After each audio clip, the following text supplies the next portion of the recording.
የመቀሌ እናቶች የመሃል አገር ሰው ሲቀርቡ በሙሉ ፍቅርና እናታዊ ትህትና ነው። የባህል ልብሳቸውን ለብሰው በሹሩባቸው አጊጠው እናታዊ ፈገግታን ሳይቆጥቡ ይረጫሉ። ሸኪታ ሲሏችሁ ቀላል ሸኪታ እንዳይመስላችሁ፣ በወርቅ የተሽቆጠቆጠ ሸኪታ። ሽክ ለማለት የግድ ሀብታም መሆን እንደማያስፈልግ መቀሌ ታስተምራለች። ምናልባት ፈገግ ካሰኛችሁ በማስታወሻ ደብተር ያስቀረኋቸውን ጥቂት ላካፍላችሁ። ሞባይል ቆፎ እንሸጣለን፣ ካራቡላ እናጫውታለን፣ የሞባይል ካርድ አሉ፣ ቆፎ እንጠግናለን፣ ቴሌሴንተር ስልክ ቤት፣ ኢሜል እንከፍታለን፣ ባለመጪሶ እናመሰግናለን፣ ፉል እናጫውታለን ወዘተ። ጎዳና አሉላ በሚባለው መንገድ ላይ ሙዚቃ ቤቶች ይበዛሉ። መቀሌ ከየትኛውም ከተማ በላይ ለጦርነቱ ትዝታ ቅርብ ናት። ከ10 ዓመት በፊት በተደረገው ወንድማዊ ጦርነት ብዙ ነዋሪዎቿን ገብራለች። በሃይደር ትምህርት ቤት ብዙ ሕፃናት በጦር አውሮፕላን ተደብድበዋል። ያም ሆኖ መቀሌ ያኮረፈች አይመስልም። ነግቶ እስኪመሽ በኤርትራ ሙዚቃ ሐሴት ታደርጋለች። መቀሌ ሁሉንም እንደ ልጆቿ ትናፍቃቸዋለች።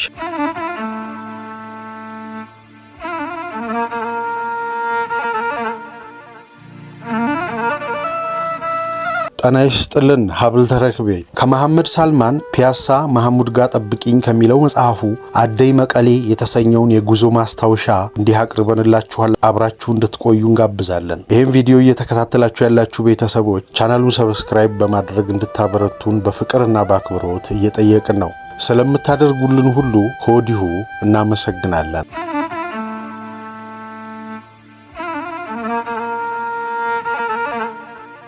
አርቀን ማስተዋል ማለት የኛን ስልጣኔ ድልድይ እግር ማየት ነው ብለዋል። እስቲ እንግዲህ እግርን ነይ። የአባቶችህ ያይን ድንበር ከተረከዝ ሎሚ ሳያልፍ አንተ ግን ጆቢራው ዘራፍ ጠረፍ አይወስንህ ጉብል ጥሎህ በዘመንህ እድል አይንህ ባት አልፎ እንዲዋልል ተይ ሆዲያ ጀግንነት የለ ተዚህ የከረረ ግዳጅ በአደባባይ የዱር ገደል ስትናደፍ የእግር አዋጅ ሌቱም በየሌት ግለብ ቀኑን ጭምር በጠራራ ሲነጋ እንደ ጧት ጆቢራ በከተማው ስታቀራራ በድሜህ መንከራተት ስራ።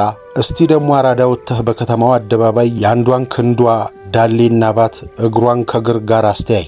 ደርቶልህ የአገር ልጅ ቅልጥም ዳሌው ባቷ እስኪፈረጥም እያኖረ እስኪያገመግም አንተ አድፍጠህ ከኋላዋ ባይንህ ሳግ ስታነፈንፍ ያችን ልከፍ ያችን ንደፍ። ርቀን ማስተዋል ማለት የኛን ስልጣኔ ድልድይ እግር ማየት ነው ብለናል። አሜን። በቃ እግርንይ። ሎሬ ጸጋይ ገብረመድህን ፒያሳ 1983።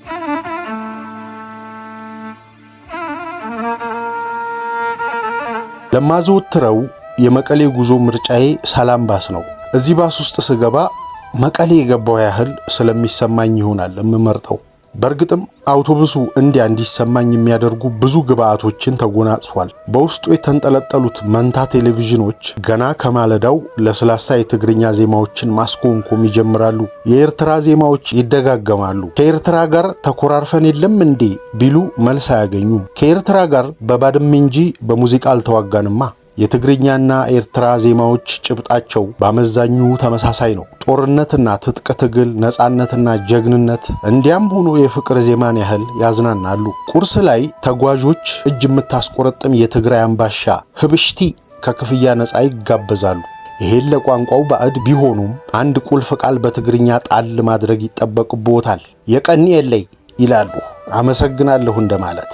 የመቀሌ ፖለቲካ። ወደ መቀሌ በሄድኩ ቁጥር ባህር ማዶ የተሻገርኩኝ ያህል የሚሰማቸው የሸገር ጓደኞቼ ትንሽ አይደሉም። እኒህ ጓደኞቼ መቀሌን የሚስሏት ፍጹም አጋነው ነው። እንደነሱ አመለካከት በመቀሌ ሰማይን የሚኮረኩሩ ፎቆች ባይኖሩ እንኳ የምድር ውስጥ ለውስጥ ባቡር አይታጣም። አዲስ አበባ አንድ ኤፍኤም ሲከፈት መቀሌ አንድ ፋብሪካ እንደሚከፈት እወቅ የሚለኝ በፖለቲካ የተነደፈ የሸገር ወዳጅም ነበረኝ። እኔ ያገኘኋት መቀሌ ግን ተጋነነ ካልተባለ ብዙ አቧራ የለበሰች ብዙ የምድር ለምድር ተምዘግዛጊ ባቡሮች ሳይሆን ብዙ ሰውና ዕቃን አዳብለው የጫኑ ጋሪዎች የሞሏት ንጹህ የመጠጥ ውሃ ለማግኘት እንኳን ሌሊት ነቅታ የምትጠብቅ ከተማን ነው። በመቀሌ ዩኒፎርም የለበሱ የመዋለ ሕፃናት ተማሪዎችን የሚያመላልሱ ጋሪዎችን እንደ ጉዳይ ይቻሉ። ትርፍ ሰው የሚጭኑ ጋሪዎችም ሞልተዋል። የታለ በምድር ተምዘግዛጊው ባቡር? እውነታው ሌላ ነው። የመቀሌ ነዋሪ ልክ እንደ ተቀረው የኢትዮጵያ ክፍል በመልካም አስተዳደር እጦት የሚማረር የመናገር ነጻነቱ ከአዲስ አበባ ሲነጻጸር በግማሽ የሚያንስ በፍትህ እጦት የሚንገበገብ በአስተዳዳሪዎቹ የብቃት ማነስ የሚያሽሟጥጥ በዚህም አልበቃ ብሎት የምሽት የሳዳር ቀልዶችን በመሪዎቹ እየፈጠረ እየሳቀ የሚያድር ነው። በተለይ በቀድሞ የትግራይ ክልል አስተዳዳሪ ላይ የተቀለዱ የህዝብ ቀልዶች ብዛት አንድ ድልብ መጽሐፍ ይወጣዋል ያለማጋነን። ቀልዶቹ ለቃል ጫወታ እንጂ ለጽሑፍ የሚመቹ ስላልሆኑ እያዘንኩ ትቻቸዋለሁ። አንባቢ ሆይ ቀልዶቹን ለምን እንደተውኳቸው እኔ ከሰጠሁት ምክንያት ውጪ ሌላ ምንም ምክንያት አለ ብለህ የመገመት መብትህ ግን የተጠበቀ ነው። የመቀሌ ህዝብ በአደባባይ ጭምር እኛን ለመዋጮና ለምርጫ እንጂ አትፈልጉንም፣ ረስታችሁናል፣ ትዝ አንላችሁም እያለ ቱባ መሪዎቹን ጭምር መውቀስ ጀምሯል። የዕድሜ ባለጸጋ የሆነው መንግስታችን ደግሞ ምርጫ ሲቃረብ መቀሌን ከመንከባከብ አይቦዝንም። ምን ጎደለ፣ ምን ይጨመር የሚሉ የፖለቲካ አሳላፊዎች በመቀሌ ሽርጉድ ያበዛሉ። ኮብልስቶን ያነጥፋሉ፣ ህዝቡን ለሙዚቃና ጭፈራ ይጋብዙታል። የቀድሞውን ዘመን አስከፊነት በፊልም ጭምር ያስኮመኩሙታል። በየአደባባዩ፣ በየሲኒማ ቤቱ እንዲሁም በየመስሪያ ቤቱ የመቀሌ ህዝብ ይችን ጨዋታ አሳምሮ ያውቃታል። ለዚህም ነው የሚያማረረው። የድጋፍ ሰልፍ እየወጣም ቢሆን ያማረራል። ሆኖም መቀሌ በገዢው ፓርቲ ደስተኛ አትሁን እንጂ ለተቃዋሚ ፓርቲዎች ልቧን ከፍታ የሰጠችም እምትሰጥም አትመስልም። በሀገሬው ዘንድ በህወሓት መጨከን በወለዱት መጨከን ተደርጎ ይታያል። ብዙ ታሪካዊ ምክንያቶች ህዝቡ እንዲሆን አስችለውታል። የህወሓትና የትግራይ ባንዲራ አንድ ናቸው። ከኢትዮጵያ ብሔራዊ መዝሙር መሳ የህወሓት መዝሙር በትምህርት ቤቶች ሳይቀር ይዘመራል። ያም ሆኖ ህዝቡ የከፈልነው መስዋዕትነት ያህል ዲሞክራሲና ልማትን አላገኘንም በማለት መንግስት ላይ የሚሰነዝረው ትችት ከቤተሰባዊ ወግ አልፎ በመጽሐፍ ሳይቀር መውጣት መጀመሩን የመቀሌ ወዳጆች ያጫውተውኛል። ለዚህ ነበር ልጆቻችን የተሰዉት እሚል የራሮት ደውል ከየከተማው ማዕዘን ዝግ ባለ ድምጽ ይሰማል። በቅርቡም ይህንን ደውል የሚያሰሙ መጽሐፍትን መታተም ጀምረዋል። ጋሃዲ የሚለውን መጽሐፍ መጥቀስ ይቻላል። ይህ መጽሐፍ 4 ክፍሎች ያሉት ሲሆን በየመደብሩ ሞቅ ያለ ገበያን እንዳገኘ ለመታዘብ ችያለሁ። ክስታይ የምትባል በፖለቲካ አሽሙር የተሞላች ተመሳሳይ ይዘት ያላት አነስተኛ መጽሐፍም የከተማዋ ነዋሪ እንደ መታወቂያ ከኪሱ አይለያትም። በነገራችሁ ላይ መቀሌ በዓሉ ግርማና ስብሃት ገብረ እግዚአብሔር የሚባሉ መጽሐፍት መደብሮች እንዳሉ ስነግራችሁ አድናቆት ያልበረደም። አውቶቡስ ተራ መጽሐፍት መደብር ብሎ ድርጅትን ከመሰየም እንዲህ ትርጉምም ስሜትም በሚሰጥ ስም መሰየም ከመቀሌ የሚኮረጅ መልካም ልምድ ነው። ሰሜናዊቷ ጽብቅቲ መቀሌ በ13ኛው ክፍለ ዘመን ተቆርቁራ በአፄ ዮሐንስ ዘመነ መንግስት የገነነችው መቀሌ በ28 ስኩዌር ኪሎ ሜትር ላይ ተዘርግታ 210 ሺህ ነዋሪዎችን ታቅፋ ከሸገር 780 ኪሎ ሜትር ርቃ የምትገኝ ቆንጆ ከተማ ናት። ለነዋሪዎቿ ትግርኛ ቋንቋ መግባቢያ ይሁን እንጂ አማርኛ በየከተማው በስፋት ይነገራል።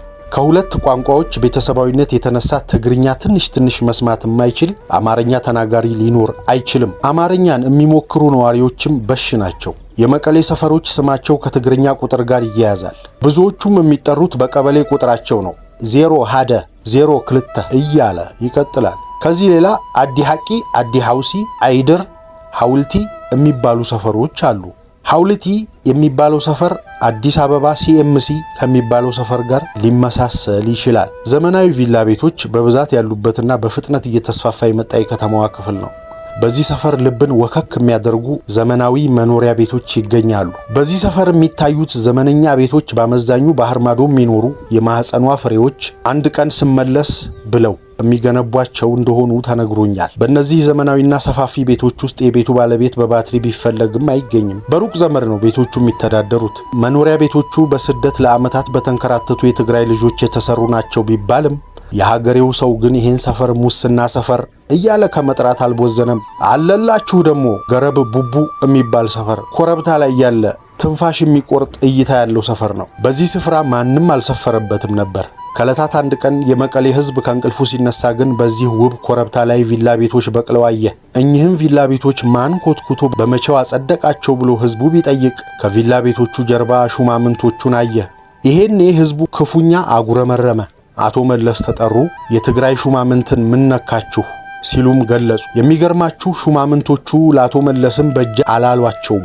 እንዲያውም ወይ ፍንክች ብለው በዚያው መድረክ ሞገቷቸው። ቤት ያስፈልገናል፣ ዘርፈን አይደለም፣ በራሳችን ብር ነው የሰራ ነው ሲሉ ተሟገቱ። አቶ መለስ ሹማምንቶቹን በስም እየጠሩ ደሞዝ ስንት ነው ሲሉ አፋጠጧቸው። ነገሩ በዚህ ትንሽ ረገብ አለ። የቪላ ቤቶቹ ጉዳይ ግን ዛሬም መፍትሄ አላገኘም። በጅምር የቀሩት ቪላ ቤቶች ዛሬም ድረስ በገረብ ቡቡ ኮረብታ ላይ እንደተኮፈሱ ይታያሉ። የሚኖርባቸው ግን የለም። የአቶ መለስ ግልምጫ እስኪበርድ ደፍሮ የሚጨርሳቸው የትግራይ ክልል ሹም ከየት ይምጣ? በከተማዋ እምብርት ሚሳኖ፣ ሐፀይ ዮሐንስ እና አክሱም የሚባሉ ደረጃቸውን የጠበቁ ሆቴሎች ይገኛሉ። በግንባታ ላይ ያሉ 2 ባለ 5 ኮከብ ሆቴሎችንም አይቻለሁ።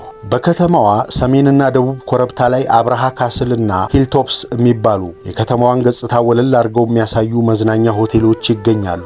ሂልቶፕስ የሼህ አላሙዲን ንብረት እንደሆነ ተነግሮኛል። እንዴት ገዙት ብዬ ጠየቅኩ። እንዲህ አሉኝ። ሼኩ መቀሌን ይወዷታል፣ አልፎ አልፎም ብቅ ይላሉ። ከዕለታት አንድ ቀን ሂልቶፕስ ማኪያቶ ፉት ሊሉ ገቡ። የቦታው አቀማመጥ ማረካቸው። የሆቴሉን ባለቤት ጠሩትና ሂሳብ አሉት። የማኪያቶ ብቻ አልነበረም ከፍለው የወጡት። በነገራችን ላይ ሼኩ መቀሌን የእናቴ ሀገር ይሏታል። ሼኩ ትግርኛን አቀላጥፎ ነው የሚናገሩት። በትግራይ መንገድ ተሰይሞላቸው ለክብራቸው ማጋርመንት የሚባል ልብስ ፋብሪካም አላቸው። ፋብሪካው ጂንስና ሌሎች አልባሳትን እያመረተ ወደ ውጭ ሀገር ይልካል። የፔፕሲ ፋብሪካ ለመገንባትም አንድ ሰፊ መሬት በከተማዋ መውጫ ላይ ሪድ በሚባል ስፍራ አጥረው ይዘዋል። መቀሌ ብዙ አነስተኛ ቢራ ቤቶች፣ ብዙ ፑል ቤትና ከረምቡላ መጫወቻ ቤቶች፣ ብዙ ትናንሽ ጭማቂ ቤቶች፣ ብዙ ትናንሽ ኮፊ ሃውሶች ይገኙባታል። በዱካ ወንበር ቁጭ ብለው ናይጀበና ቡን እየጠጡ የሚዝናኑባቸው እነዚህ ኮፊ ሃውሶች የቤት ምቾትን ይፈጥራሉ። በከተማዋ ጥቂት ገናና ባህላዊ ሬስቶራንቶችም ይገኛሉ። ገዛ ገረላሰ በትግርኛ ውዝዋዜ ታጅበው ቁርጥ የሚያወራርዱበት ባህላዊ ምግብ ቤት ነው። ገዛ ገረላሰ ባህላዊ ምግብ ቤት ብቅ ካሉ በቲቪ መስኮት የሚያውቋቸው ቱባ ባለስልጣን ከጎኖ ቁጭ ብለው ቢላ ሲስሉ ሊያጋጥሙ ይችላል። መደናገጥ የለቦትም። መቀሌ በሁዳዴ ለሃይማኖታቸው እምብዛም የሆኑ ህዝቦችን የማስቀየም አቅም አላት። በጾም ወቅት ስጋ መሸጥ ውግዘት ስለሚያስከትል ለ2 ወራት ከህዝበ ክርስቲያኑ ጋር አብሮ መጾም ግድ ይላል። አርብና ረቡዕ የሚሰራ ስጋ ቤት ማየት ዘበት ነው። ይህ ሁኔታ አሁን እየተሻሻለም ይመስላል። ከመቀሌ ጎዳናዎች ያለማቋረጥ የሚነሳው አቧራ ሳይወድ በግድ ያነጫንጫል። እንደ ቡጢ ተወዳዳሪ ፊትዎም በመዳፉ እየሸፈኑ መራመድ የተለመደ። ወደ ከተማ ሲገቡ የመጀመሪያ ተግባሩ መነጽር መግዛት ቢሆን አልተሳሳቱም። ብዙ አቧራ እንደተሸከሙ በይበልጥ የሚረዱት ሻወር ሲወስዱ የሚያወራርዱትን የአሸዋ ብዛት በማየት ነው። ከመሰቦ በስጦታ 1 ኩንታል ሲሚንቶ ቢያገኙ ከውሃው ጋር ተዳምሮ ከሰውነቶ ጥሩ አርማታ ሊወጣ ይችላል። የመቀሌ አቧራ ለአይን ጸር መሆኑን ተረድተው ይመስላል በከተማዋ በርከት ያሉ የአይን ክሊኒኮች ተከፍተዋል። መቀሌ 2 መስቀለኛ መንገዶቿ ላይ የትራፊክ መብራት ተተክለውባታል። መብራት እስካለ ድረስም እነዚህ የትራፊክ መብራቶች ለጋሪም ሆነ ለመኪና አገልግሎት ይሰጣሉ። ጋሪዎች በዋና ዋና መንገዶቹ እንዳያልፉ ቢከለከሉም አልፎ አልፎ ብቅ ጥልቅ ማለታቸው አልቀረም። የትራፊክ መብራቶቹ እንደተለመደው 3 ቀለማት አሏቸው፣ ቀይ፣ ቢጫ፣ አረንጓዴ። ሆኖም እነዚህ መብራቶች ላፍታ ቆም ብለው ከታዘቧቸው ፈገግ ማለቱ አይቀርም። ከየትም አቅጣጫ የሚመጣ መኪና ሳይኖር ትጉህ የትራፊክ መብራት ማየት ምንኛ ያዝናናል። በረከቱ ከተባለ 2 የቤት መኪናዎች፣ 1 ባጃጅ፣ 1 ጋሪ፣ 1 ብስክሌት በትራፊክ መብራት ተይዘው ማየት በእርግጥም ከሸገር ለመጣ ሰው ፈገግ ያሰኛል። ወደ ሌላኛው የመስቀለኛ መንገድ አቅጣጫ ፊትዎን ገልመጥ ሲያደርጉ ግን መኪና የሚባል የለም። የመቀሌ የትራፊክ መብራት ቀልድ አያውቅም። ተራውን የመጠበቅ ግዴታን ይጥልቦታል፣ ተረኛ ባይኖርም። የመቀሌ ፈገግታ የሆነ ሆኖ መቀሌ ቶሎ በፍቅር የሚያንበረክክ አዚም አላት። ከፖለቲካ ውጪ ሳቅና ጨዋታን የሚወድ በዚያው መጠን ሰራተኛ የሆነ ነዋሪ በብዛት ይዛለች። የመቀሌ እናቶች የመሃል አገር ሰው ሲቀርቡ በሙሉ ፍቅርና እናታዊ ትህትና ነው። የባህል ልብሳቸውን ለብሰው በሹሩባቸው አጊጠው እናታዊ ፈገግታን ሳይቆጥቡ ይረጫሉ። ሸኪታ ሲሏችሁ ቀላል ሸኪታ እንዳይመስላችሁ፣ በወርቅ የተሽቆጠቆጠ ሸኪታ።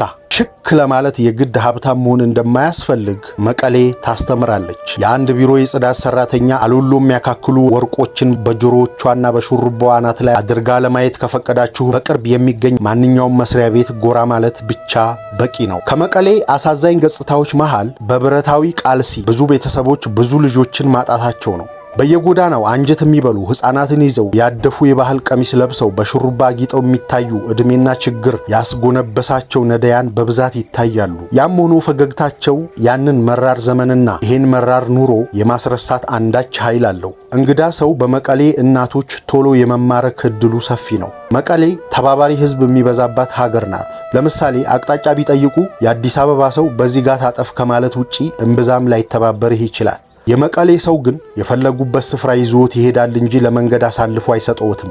በነገራችሁ ላይ የመቀሌ ጎዳናዎች ከሌሎች ከተሞች በተለየ የጎዳና ስምና የጎዳና ቁጥር አላቸው። በዚህ ረገድ ቀድማ የዘመነች ከተማ ሆናለች። ኤድናሞል ሲኒማ በክፍለ ሀገር ደረጃ የሚገኘው መቀሌ ብቻ ነው። ትኩስ ፊልሞች ከሆሊውድ እንደወረዱ በዚህ የሐውልቲ ሰማዕታት መታሰቢያ አዳራሽ ውስጥ በኤድናሞል አማካኝነት ይታያሉ። የሐውልቲ ሰማዕታት አዳራሽ እጅግ ዘመናዊ የመሰብሰቢያ አዳራሽ ሲሆን በኢትዮጵያ የሚስተካከለው ያለም አይመስለኝም። ሆኖም እረፍት የለውም። አዳራሹ በፖለቲካ ስብሰባዎች እጁ ዝሏል። ነጋ ጠባ የፖለቲካ ስብሰባ ይካሄድበታል። ሀገሪቱን መልክ ያስያዙ ሁነኛ የፖለቲካ ውሳኔዎች የተወሰኑበት ወይም የሚወሰኑበት እዚህ አዳራሽ ነው። ሐውልቲ ሰማዕታት መሰብሰቢያ አዳራሽ ጠዋት ኃይለኛ የፖለቲካ ድራማ ከተሰራ፣ ምሽት ደግሞ ጉደኛ የሆሊውድ ፊልም ይታይበታል። ልዩነቱ የጠዋቱ ቲያትር ነው፣ የምሽቱ ፊልም ነው። ልዩነቱ የጠዋቱ ድራማ መቼቱ ኢትዮጵያ ስትሆን የምሽቱ ሆሊውድ ነው። ልዩነቱ የጠዋቱ የእውነት ሲሆን የምሽቱ የውሸት መሆኑ ነው። ኢትዮጵያ ዛሬ እንድትመስል ይህ አዳራሽ ጉልህ ሚና ተጫውቷል። ሆሄያት የማይሳኩላት ከተማ መቀሌ እስከ ዛሬ ካየኋቸው ከተሞች ሁሉ ለቃላትና ሆሄያት ስፔሊንግ ግድ የሌላት ከተማ ሆና አግኝቻታለሁ። በተለይ ለአማርኛ ለሆሄያት ግድፈት ቅንጣት ትዕግስት የሌለው ሰው ይቺ ከተማ ጥሩ መዳረሻው አትሆንም። ምናልባት ፈገግ ካሰኛችሁ በማስታወሻ ደብተሬ ያስቀረኋቸውን ጥቂት ላካፍላችሁ። ሞባይል ቆፎ እንሸጣለን፣ ካራቡላ እናጫውታለን፣ የሞባይል ካርድ አሎ፣ ቆፎ እንጠግናለን፣ ቴሌሴንተር ስልክ ቤት፣ ኢሜል እንከፍታለን፣ ባለመጪሶ እናመሰግናለን፣ ፉል እናጫውታለን ወዘተ። ጎዳና አሉላ በሚባለው መንገድ ላይ ሙዚቃ ቤቶች ይበዛሉ። ከዚያ ስፍራ ብዙ የኤርትራ ድራማና የፈረንጅ ፊልም ይሸጣል፣ ይከራያል። በዚህ ጎዳና የሚገኙ 3 ሙዚቃ ቤቶች ፕሪዝን ብሬክ የተሰኘው ፊልም ማስመጣታቸውን ለመግለጽ የፊልሙን ርዕስ ጽፈውት የነበረው በዚህ መልኩ ነበር። የመጀመሪያው ቤት ፐርሰን ብራይክ አስገብተናል ይላል። ሁለተኛው ደግሞ ፕራይስ ብሪክ አለን ይላል። ሶስተኛው ቤት ደግሞ ፕራይሰን ብሬክ ክፍል 11 አሎ ይላል። ሶስቱም ሙዚቃ ቤቶች መሳሳታቸው ገርሞኝ ነገሩ ገበያ ለመሳብ ሆነ ተብሎ የተደረገ ይሆን እንዴ ብዬ እስከ መጠራጠር ደርሼ ነበር። ጉና ስፖርት ክለብ ውስጥ በትልቁ እንዲህ ተጽፎ አይቻለሁ፣ ጉና ስፖርት ክለብ። ብዙዎቹ የመቀሌ ድርጅቶች ከትግርኛ ይልቅ በአማርኛ ማስታወቂያ መለጠፍ ይቀናቸዋል። ሆኖም ከተማዋ በእንግሊዘኛ ቃላትም ጭምር ኬሬዳሽ መሆኗ የቱሪስት ፍሰትን ይጨምርላት እንደሆነ አላውቅም። ፈረንጆቹ እንዲህ አይነት ክስተቶች ያዝናኗቸዋል። የከተማዋ ቁጥር 1 ኮፊ ሃውስ ስታርባክስ በሚል ራሱን ይጠራል። ከደጁ በእንግሊዝኛ ስሙን የጻፈው ግን ስታርቫክስ በሚል ነው።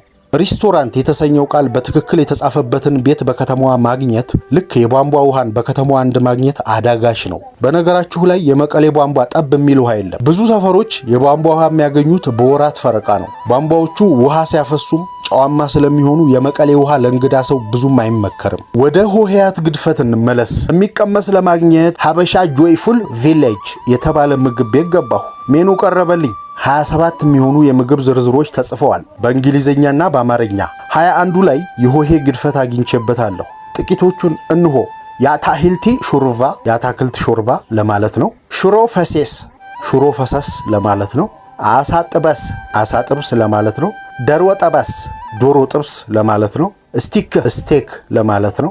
በነገራችሁ ላይ እንደ አብዛኛዎቹ የሀገራችን ሬስቶራንቶች ሁሉ በዚህ ምግብ ቤትም የእንግሊዝኛው የምግብ ዝርዝር ላይ ከተጻፉ የምግብ አይነቶች የቃላት ግድፈት የሌለባቸው የምግብ አይነቶችን ማግኘት ከባድ ነው። ጫትና ጋዜጣ በመቀሌ። መቀሌ ከዓመታት በፊት ጫትና የግል ጋዜጣ ስርጭት የተከለከለባት ብቸኛዋ የኢትዮጵያ ከተማ ነበረች። አሁን ሁለቱም ተፈቅደዋል። ሆኖም እንደ ሌሎች ከተሞች ጫት ቤቶች በግላጭና በብዛት ደረታቸውን ነፍተው በከተማዋ እምብዛም አይታዩም።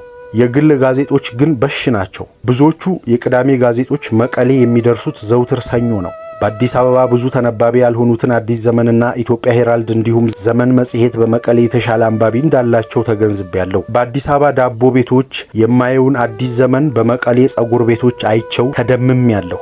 ዘመን መጽሔት እስከ 1500 ኮፒ ድረስ እንደሚሰራጭ በከተማዋ የጋዜጣ አከፋፋይ የሆነ አንድ ግለሰብ አጫውቶኛል። በመንግስት ሚዲያ እያሰለሱ የሚፈጠሩ መንግስታዊ ቁልፍ ቃላትም መቀሌ ከተማ ውስጥ ይሰጣቸዋል። ለምሳሌ ህዳሴ የሚለው ቃል የአንድ አሽከርካሪ ማሰልጠኛ የግል ድርጅት መጠሪያ ሆኖ ያገለግላል። ቢፒአር ለማጅ የሚል የመኪና ድርጅት ስምም አይቼ ተገርሜያለሁ። በሸገር ውስጥ ቢፒአር ካፌ የሚል ስም ብታዩ ምን ይሰማችኋል? በበኩሌ ባለቤቱ ቀልደኛ ቢጤ እንደሆነ ገምታለሁ። አሊያም ደግሞ ከሆነ መስሪያ ቤት ጥሩ ብር ከሰራ ኋላ በቢፒአር ተንሳፏል ብዬ አስባለሁ። በነገራችሁ ላይ መቀሌ ደርሶ የአፄ ዮሐንስ አራተኛም ቤተ መንግስትና የህወሓትን ተጋድሎ ታሪክ የሚያሳየውን የሰማዕታት ሙዚየም ሳይጎበኙ መመለስ አይመከርም። የአፄ ዮሐንስ ቤተ መንግስት ባጭሩ ውብ ነው ማለት ይቀላል። ለግቢው የሚደረገው በጦር መሳሪያ የታገዘ ጥብቅ ጥበቃ ያየ እንግዳ ዮሐንስ አራተኛ መተማ ላይ ተሰዋ የተባለው ሐሰት ነው ብሎ ሊጠራጠር ይችላል። በቤተ መንግስቱ ግቢ ፎቶ መነሳትም በጥብቅ የተከለከለ ነው። ለምን መሰሉ? አፄ ዮሐንስ በህይወት ባይኖሩም አቶ መለስ መቀሌ ሲመጡ የሚያርፉት እዚያ ነው ይባላል። ከዚያ በላይ ስለ ሙዚየሙ ማውራት ለአፄዎቻችን ደህንነት አስጊ ስለሆነ ትቸዋለሁ። በዚህ ሙዚየም ውስጥ አፄ ዮሐንስ ከበሉበት ሳህን እስከ ተኙበት የጠፍር አልጋ ድረስ ይገኛል። በህወሓት የሰማዕታት ሙዚየም ደግሞ የአሁኖቹ ቱባ ባለስልጣናት ገና ጸጉራቸው እንደዛሬው ሳይሸሽ አፍሮና ሸበላ ሳሉ የተነሷቸው ፎቶዎች፣ የመጀመሪያዎቹ 6ቱ ቀላል መሳሪያዎች፣ የሬዲዮ መገናኛዎች፣ ታንኮች፣ ምናምን መሳሪያዎች ምናምን ሁሉም ለታሪክ ምስክርነት በዚህ ሙዚየም ውስጥ ይገኛሉ። አቶ መለስ ከዕለታት አንድ ቀን መጥተው ወጣትነታቸውን በፎቶ አይተው ተገረሙ። የትጥቅ ትግል የጀመሩባቸውን ኋላ ቀር ሽጉጦች አይተው ተደመሙ። የተሰዉ ጀግኖች ወንድሞቻቸውን አይተው አነቡ ብለውኛል። ሙዚየሙ አካባቢ ከነበሩ ሰራተኞች በእድሜ ሸምገል ያሉ ሰው አቶ መለስ ልጆቻቸውን ይዘው መጥተው ይህንኑ ሙዚየም ካንዴም 2-3 ጎብኝተውታል ሲሉም አጫውተውኛል። አቶ መለስ በመቀሌ በአዲስ አበባ አንድ ጎረምሳ ወደ አንድ ኪዮስክ ጠጋ ብሎ እስኪ ሲጋራ ስጠኝ ይላል። በመቀሌ አንድ ኮበሌ በአቅራቢያ ወደሚገኝ አንድ ፎቅ ቤት ሄዶ እስኪ ናይ መለስ ፎቶ ሀበኒ ይላል።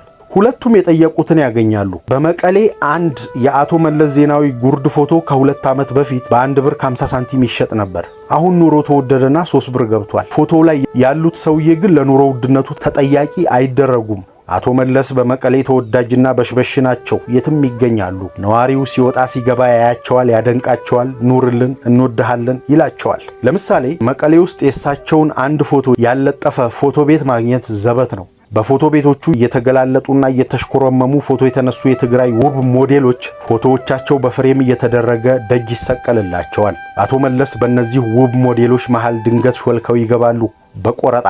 የትም ያላየኋቸውን የአቶ መለስ ፎቶዎችን መቀሌ ፎቶ ቤቶች ውስጥ ተሰቅለው አይቻለሁ። ደሞም ሰውየው ፎቶ ይዋጣላቸዋል። ፎቶጄኒክ ሳይሆኑ አይቀሩም።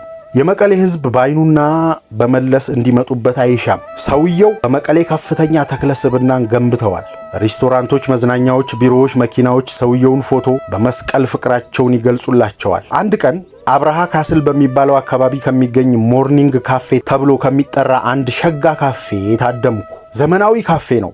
በካፌው በአራቱም ማዕዘናት በሚገኙ አራቱም ግድግዳዎች በሚያምር ጥቁርና ነጭ ቀለም የአራት ታላላቅ የዓለማችን ተጽዕኖ ፈጣሪዎች ምስል በውብ ፍሬም ተሰቅሎ ይታያል። እነዚህ አራቱ ሰዎች እነማን ይመስሏችኋል? ማርቲን ሉተር ኪንግ፣ ኔልሰን ማንዴላ፣ ማህተመ ጋንዲና አራተኛው ሰው እናንተው ገምቱ።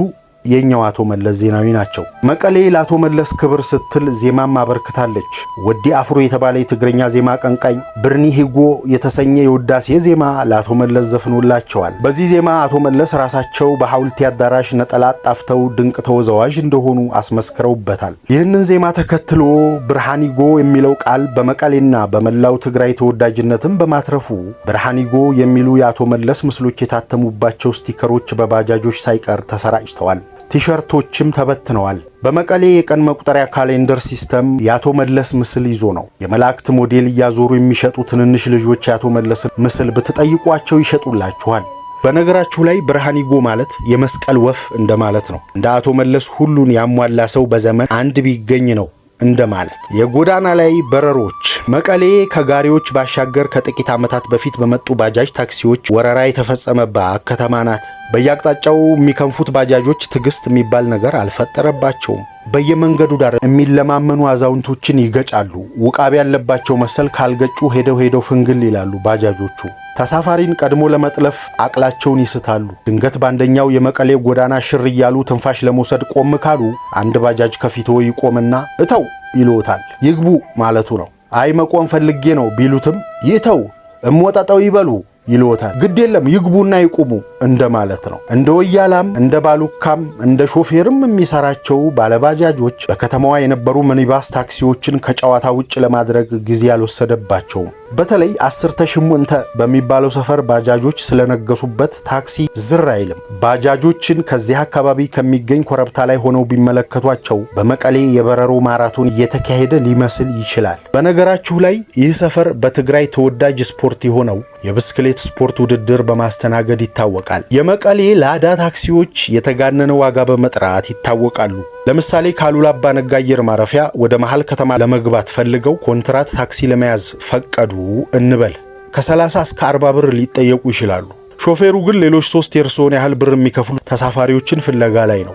ኮንትራት እኮ ነው የያዝኩህ ብለው ቱግ ሲሉ ዋ እሞና ሱስ ኮንትራት አይደሉም እንዴ ለአንድ ሰብ ይዤ ሊሄድ ነው የሚፈልጉት ብሎ ሾፌሩ መልሶ ያንባርቃል። በመቀሌ አስመራ ወመቀሌ ፍቅረኛሞቹ ከተሞች የትግርኛ ሙዚቃ ቁጭ ብለው እንዲሰሙት ፈቃደኛ አይደለም። ጠንካራ የከበሮ ምት ስላለው አብረውት እንዲውረገረጉ የመወትወት አቅም አለው። ነሸጥ ካለው ጭፈራንና ማጌጥን ከሚወደው የትግራይ ህዝብ ጋር አለሞትን ለመቅጨት እንደ መቀሌ የተመቸ ከተማ አያገኙም። መቀሌ ለዘመናት በድምፀ ወያኔ ሬዲዮ ብቻ ኖራለች።